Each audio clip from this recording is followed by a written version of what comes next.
jirra jirtu hordoftoota lammeeshoo kabanyee fi nageenyi keenya bakka jirtan hundatti sinaa ga'u jechaa akkuma waadaa isiniif galetti kunoo har'a wantoota baay'ee keessan fayyada jennee yaadne qabannee dhufneerra. Innis maal yoo jettan akka itti soofteerota laayinirraa buufattan isiniif qabannee as baanerraatii nurraa fudhadhaan affeerraa keenyaa jechuudha.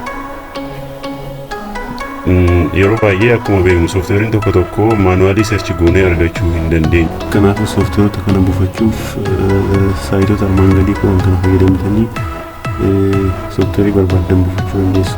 Saayitoonni kunneen tokkoffaan getintopc.com, lammaffaan fayilappa.com, sadaffaa fayilpuma.com, arfaffaan fayilpuma.com, shanaffaan snapchat.com, ja'affaan torbaffaan softmedia.com, saddettaffaan mutasa.net, sagalaffaan majadox.com, kurnaffaan download.com kana fayyadamtanii soofteerii barbaadan onlaayinii irraa buufachuu dandeessu jechuudha. Mee akka isaan itti hojjetan ilaallu immoo.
Daatabeezonni soofteerota kun hundi soofteerii hunda of keessaa qabaachuu qabu ni danda'a. Kanaafuu waan barbaanne hunda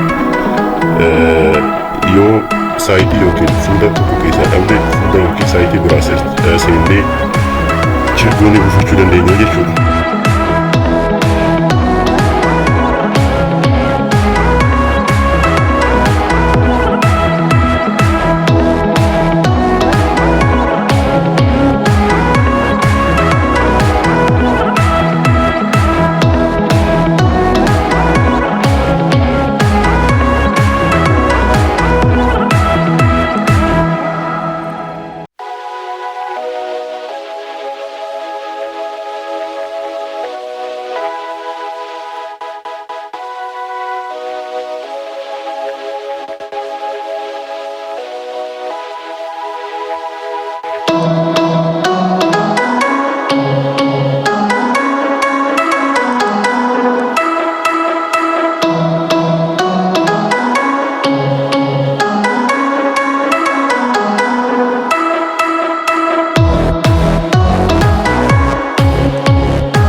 laayikii fi sabskiraayib gochuu akka hin daganne.